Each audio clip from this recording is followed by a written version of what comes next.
Na aula de hoje nós vamos falar sobre comunicações e transporte no mundo global. Pega um livro para mim, por favor, na página 11, e vamos acompanhar aí o conteúdo. Então, gente, entre as diversas contribuições que nós temos aí em relação à tecnologia dentro do mundo globalizado, nós vamos ter aí os meios e as vias de comunicação e de transporte. Mas é bastante importante detalhar, como nós já vimos lá atrás, que se tratando de acesso à tecnologia, principalmente se for tecnologia de ponta, que é a tecnologia mais avançada, esse acesso ele não é pleno e ele não é igualitário. Nós vamos ter aí uma má distribuição, né? Ele vai ocorrer um desequilíbrio entre a utilização aí dessa tecnologia de ponta. Como a gente pode observar aqui no livro, né, que vai estar mostrando a distribuição de cabos submarinos de fibra ópticas avançadas, nós vamos verificar que existe uma grande desigualdade, gente. Pelo que vocês podem observar aí no mapa, nós vamos ter uma supremacia do hemisfério norte em relação ao hemisfério sul, né? E nós vamos ter a prevalência da circulação aí, né, da existência desses cabos aqui no Pacífico Norte e no Atlântico Norte. Pelo Pacífico Norte, nós vamos ter a ligação do Japão e do leste asiático com a costa oeste dos Estados Unidos e do Canadá. Pelo Atlântico Norte, nós vamos ter a ligação da costa leste dos Estados Unidos e do Canadá com a Europa Ocidental. Então, há uma grande desigualdade na distribuição aí desses fluxos, dessas tecnologias. Submarinos. Gente, você sabia que cerca de 99% da comunicação aí que envolve a internet é feita por cabos submarinos? É isso mesmo, eu vou ler um trecho de uma matéria aqui, lá do canal Tech. Vou deixar a matéria completa aqui na descrição deste vídeo. Também vou deixar alguns links aí de vídeo também encontrado aqui no YouTube, documentando mais aí sobre documentários sobre esse tema, que é os cabos submarinos aí, né? Gente, olha só, atualmente os cabos submarinos são responsáveis por 99% das comunicações transoceânicas entre locais separados por um oceano, né? Feitas em todo o mundo. Com fibra ótica, os cabos conseguem transmitir dados como voz, imagens e mensagens. Gente, olha só que legal, hein? No Brasil existem 6 cabos submarinos em funcionamento. Eles estão enterrados a até 1.000 metros de profundidade, né, no oceano, com revestimento metálico de duto. Isso evita danos por ataques de tubarões ou barcos de pesca. Em regiões mais profundas, onde o risco é menor, os cabos são mais finos. A instalação é realizada por um navio. Antes, entretanto, um instrumento acoplado à embarcação criava fendas na terra ao fundo do oceano, onde o cabo será depositado, né? Um navio que ele passa primeiro ali cavando, ali fazendo a cova, e por detrás do navio o cabo já é instalado lá, já é colocado, né, gente? Que legal, muito bacana. Os cabos submarinos têm uma série de vantagens em relação aos satélites. Chuvas fortes e tufões não conseguem afetar o sinal e o tráfego, né, de dados de até 1000 vezes maior do que o satélite. Tudo, gente, que é interligado por cabo é melhor, tá bom? Incluindo a internet da sua casa, né? Você tira uma base e o seu computador conectado por cabo, ele vai receber um sinal muito melhor do que conectado pelo Wi-Fi, né? Um exemplo. Isso significa que a fibra ótica consegue transmitir o equivalente ao que cabe em 102 DVDs em 1 segundo, olha só. Já os satélites não conseguem nem enviar o conteúdo de um DVD no mesmo período de tempo. Olha só, gente, que incrível, né? E os cabos submarinos é muito importante porque ele mantém o mundo todo em comunicação, né? Os maiores cabos aí submarinos é da Google, parece que o Facebook também tem cabo submarino, né? Então, os cabos submarinos, conforme você consegue ver aí nas imagens, interliga o mundo inteiro, gente. 99% de toda a comunicação é feita por cabos submarinos. É incrível, é simplesmente incrível. De comunicações, No início do século XIX, os cabos submarinos inauguraram aí a era da comunicação internacional. No entanto, lá naquele início, eram cabos telegráficos que eram utilizados. Os cabos de telefonia, eles chegaram ao fundo dos oceanos em meados do século XX, né, no final do pós-guerra, e atualmente esses cabos, eles se encontram em desuso, gente, porque eles já foram ultrapassados, né? Eles apresentam hoje uma baixa capacidade de transmissão. Atualmente, o que é que nós temos? Hoje, as captações e as transmissões, eles acontecem tanto por via submarina, né, nas profundezas submarinas, por intermédio dos cabos de fibra óptica, quanto pelo espaço, né, por meio dos satélites artificiais que ficam aí em órbita da Terra, os satélites de comunicação. Nós vamos ter uma infinidade de satélites, gente. Dentro aqui desse processo de globalização, no contexto em que nós estamos falando, nós vamos estudar então os satélites de comunicação que estão em órbita da Terra. Tanto esses satélites quanto os cabos de fibras ópticas, eles ajudaram aí bastante, né? Tiveram um grande avanço na expansão da distribuição e no armazenamento das informações digitais, que são bastante utilizadas hoje. O primeiro satélite geoestacionário brasileiro de comunicações foi lançado com sucesso do Centro Espacial de Kourou, na Guiana Francesa, no início da noite da última quinta-feira, 4 de maio. O satélite foi enviado dentro do foguete Ariane 5. Depois do lançamento do foguete Ariane, foram 28 minutos até a separação do satélite, que levará cerca de 10 dias para chegar à sua posição final, a uma altitude de 36 mil quilômetros de distância da superfície, que garantirá que ele fique sempre sobre a mesma posição em relação ao solo geoestacionário. Depois disso, serão feitos testes por 30 dias. Em meados de junho, o controle operacional do satélite já poderá ser feito pelas Forças Armadas Brasileiras.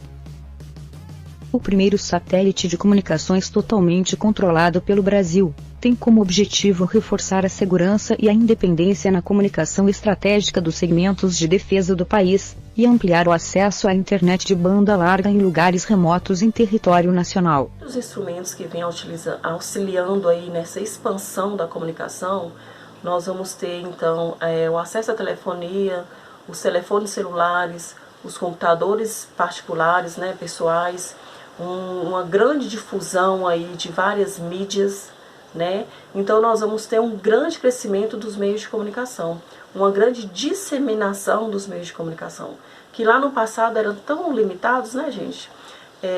O século XX começou então com sinais, né, de telegráficos, e hoje a gente verifica aí, depois passando por uma grande expansão, uma grande revolução do desenvolvimento da telefonia e da televisão, e hoje nós já temos aí a comunicação por meio de computadores, né, da informática.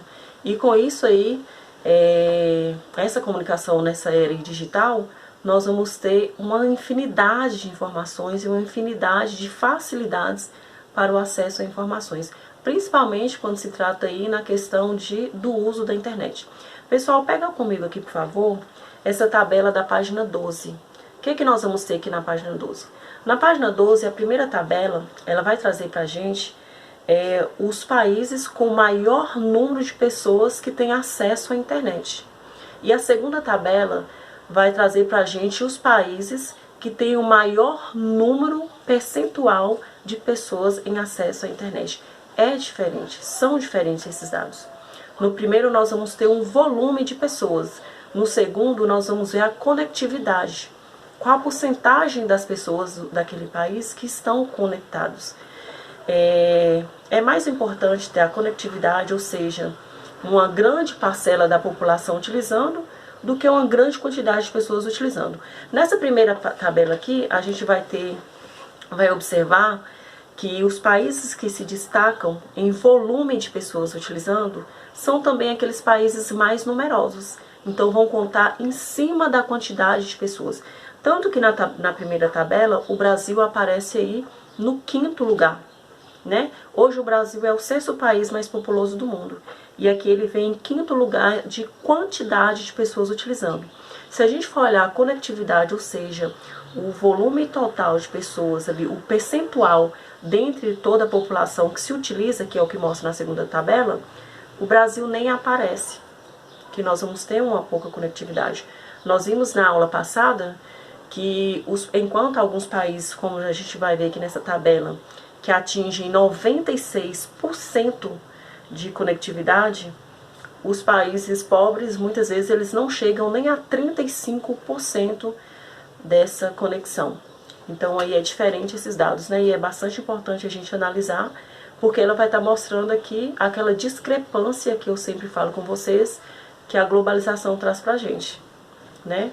Que aí é a falta, a desigualdade entre a distribuição dos produtos ou dos serviços.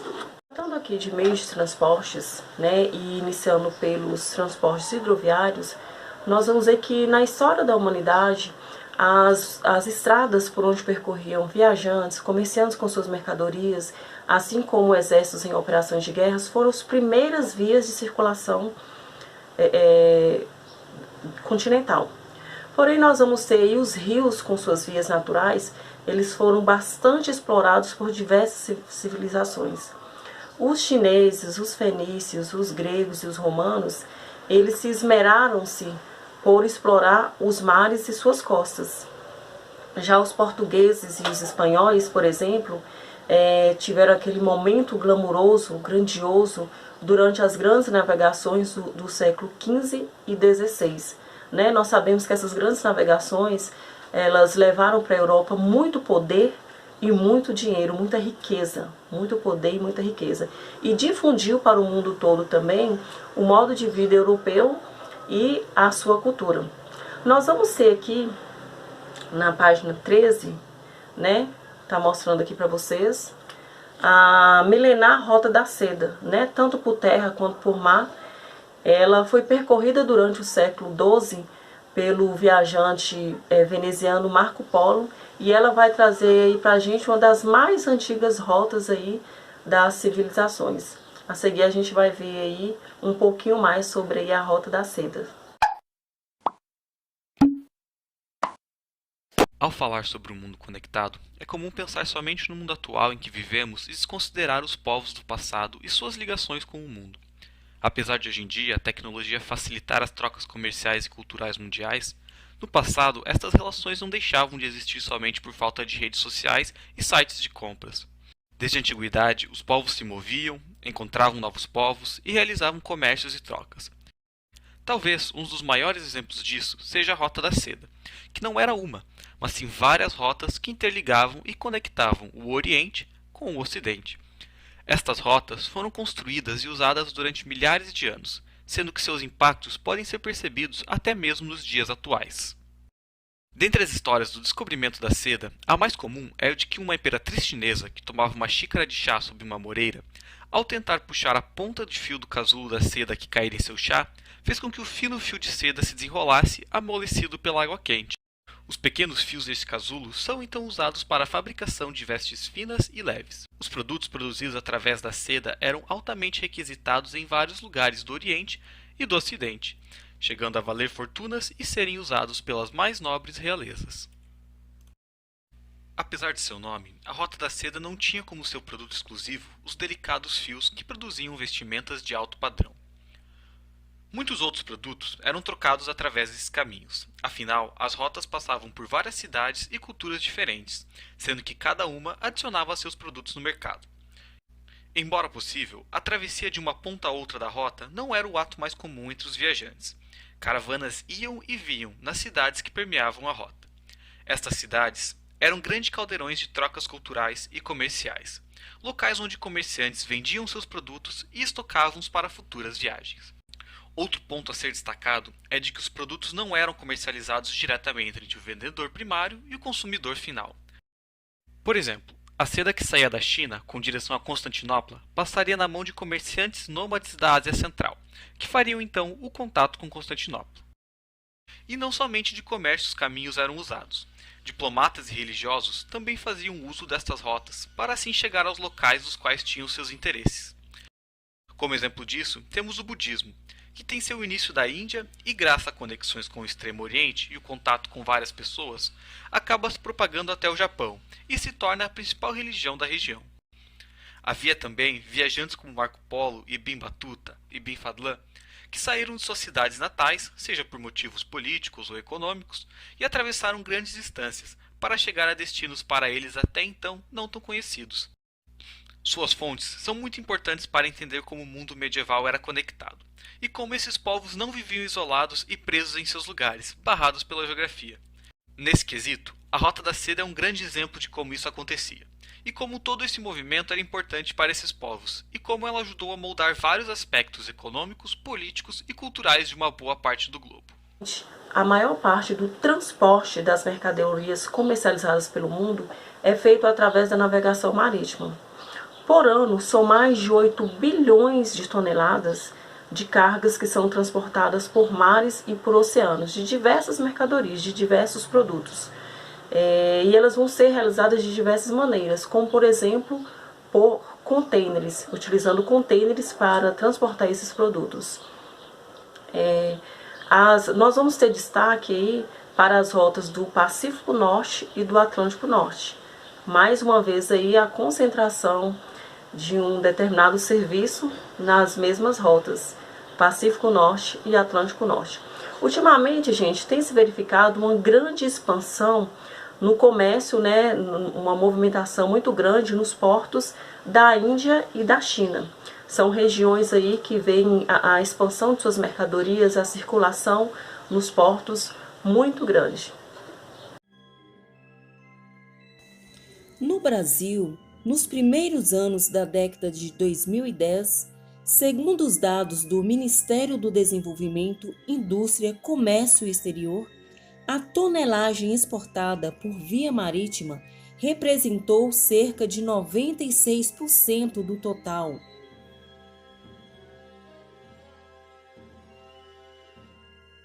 A navegação fluvial também, pessoal, que é aquela realizada em rios, ela apresenta uma grande importância para muitos países, principalmente para aqueles países em que vai ter a predominância de relevos de planície, né? Que aí vão ser relevos que naturalmente vão facilitar essa questão da navegação sobre os rios. Lembrando, gente, para um rio ser navegável, ele precisa ter profundidade necessária, espessura, né? E um certo volume de água para facilitar esse processo aí de navegação. Aí se tornam hidrovias, né? A circulação aí por meio de rios. Nós vamos ter o destaque para algumas antigas hidrovias no meio do continente europeu. Nós vamos destacar também os Estados Unidos, o Canadá, a China, entre outros lugares. No Brasil, na Argentina e no Paraguai, nós vamos ter aí a Bacia Platina, né, com destaque para a hidrovia Tietê-Paraná, que é uma das mais importantes para nós aqui no nosso país. E aí nós vamos ter, ela vai representar uma grande importância porque por ela flui diversos tipos de produtos. E ela vai apresentar uma importância devido ao escoamento de grande parte da produção de soja. Aqui no Brasil, né, e também em outros lugares, nós podemos até destacar a hidrovia Tietê-Paraná. Nos lugares que o rio apresenta um desnível, eles utilizam-se um sistema chamado de eclusas, que nada mais é do que um sistema de elevadores de barcos, né, para transpor esses desníveis e continuar ali a navegação. Porém, o território brasileiro, gente, principalmente a parte mais central, o Planalto Central do Brasil, vai apresentar um relevo bastante montanhoso, né, dificultando aí esse processo de navegação. Mesmo assim, muitos roteiros ali utilizam esse sistema de eclusa. A seguir a gente vai ver como que funciona o sistema de eclusa, inclusive aí na hidrovia Tietê-Paraná.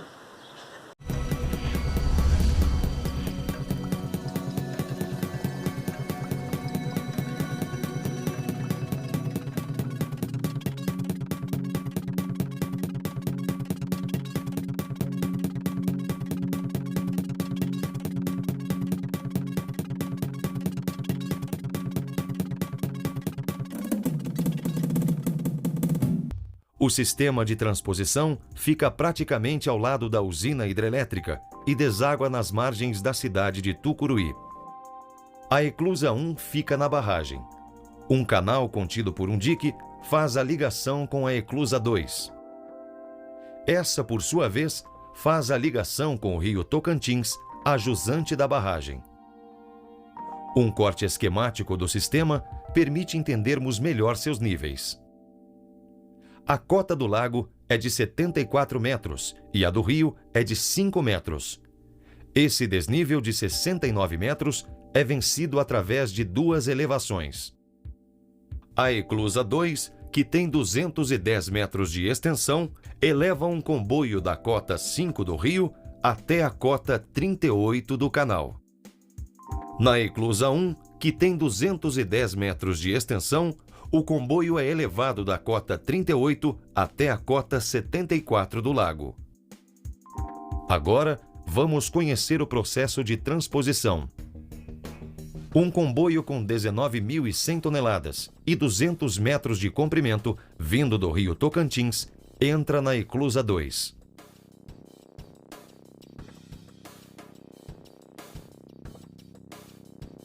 A eclusa é enchida durante 14 minutos até alcançar a cota 38 do canal.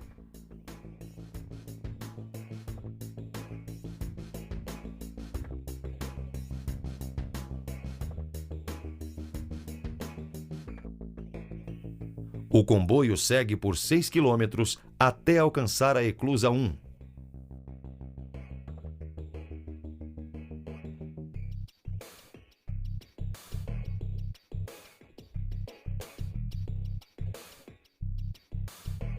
Durante 13 minutos, a Eclusa 1 recebe mais de 230 mil metros cúbicos de água da barragem até o comboio alcançar a cota 74. Todo o processo dura 1 hora e 30 minutos.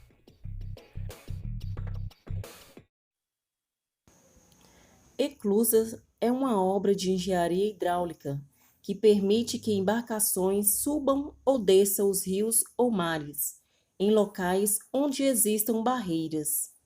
Ela atua como um verdadeiro elevador aquático, ajudando navios a transpor rios ou canais onde existem desnível no terreno. Esse desnível pode ser provocado pela construção de uma barragem ou de uma hidrelétrica, por exemplo, ou de origem natural, como cachoeiras e quedas d'água. A eclusa nada mais é que uma grande câmara de concreto com 2 enormes portões de aço. Eclusas funcionam como degraus ou elevadores para navios. Há 2 comportas separando os 2 níveis do curso d'água. Depois que o navio entra, os portões são fechados. Quando a embarcação passa do ponto mais baixo para o mais alto, é preciso subir o rio. Ela entra na eclusa pelo lado da jusante e permanece na câmara. A comporta da jusante é então fechada e a câmara enchida com água, causando a elevação da embarcação.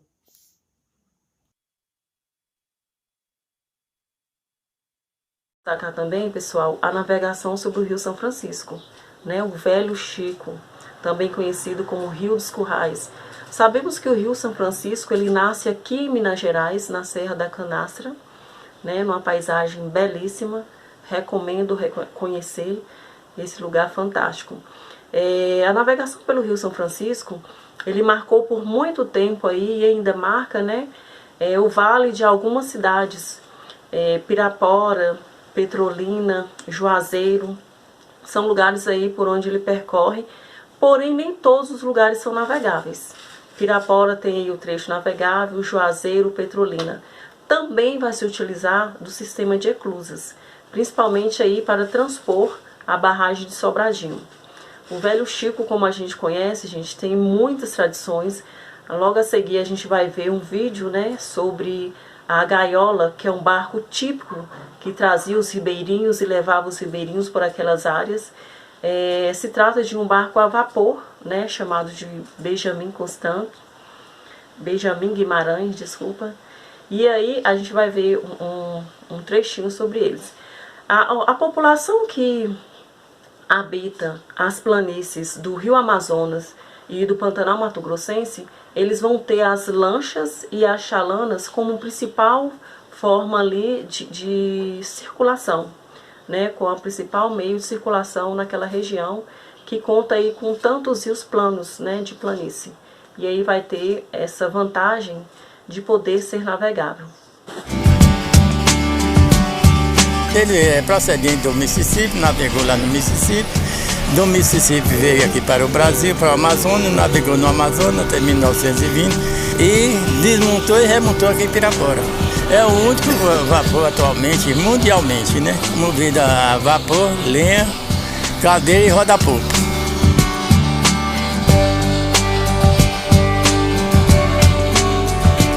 Uma embarcação da minha adoração, porque eu fui promovido a piloto no Benjamin Guimarães. E a minha primeira viagem como comandante também no Benjamin Guimarães. E até hoje, por felicidade minha, foi ver a reinauguração e eu permaneço no Benjamin Guimarães.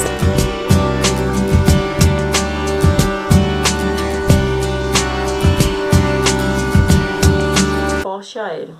Se formos comparar o transporte aéreo com o transporte marítimo, nós sabemos que o transporte marítimo ele se destaca por uma primazia de uma maior tonelagem de cargas em que ele carrega, que ele leva ao mesmo tempo uma grande quantidade de produtos.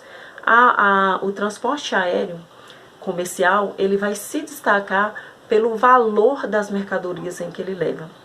Estima-se que ultimamente o valor dos produtos transportados chega a 6,8 trilhões de dólares, né? Um valor correspondente a 1/3 do comércio mundial. Então aí são cargas geralmente bastante valiosas que são transportadas aí por meio de aviões. Não compensa, pessoal, transportar produtos baratos em avião. Por exemplo, em navios são transportados minérios, grãos, na maioria das vezes produtos primários, né? Pode até transportar alguns produtos industrializados de países como a China, por exemplo. Porém, nós vamos ter no transporte aéreo aqueles produtos de um maior valor econômico, né? Tanto que quem vai utilizar mais aí o transporte aéreo para o transporte de mercadorias são justamente os países desenvolvidos, né? Pelo alto valor do custo aí do frete das cargas. O transporte aéreo ele se destaca também ultimamente, né? De acordo com a Associação Internacional de Transporte Aéreo, vem aumentando muito aí o número de transporte de passageiros. Né, tem aumentado cada vez mais o número de pessoas que têm acesso ao meio de transporte aéreo. Né? Basicamente, a maioria das pessoas atualmente já viajaram de avião, porque se tornou aí muito fácil o acesso, né? As passagens se tornaram mais acessíveis. Muitas vezes nós vamos ter passagens aéreas mais baratas do que uma passagem de ônibus para um determinado lugar. Né? Basta a pessoa ir aproveitar a oportunidade de promoções, saber procurar em momentos ideais. Uma outra vantagem do transporte aéreo é a velocidade em que ocorrem as viagens, né?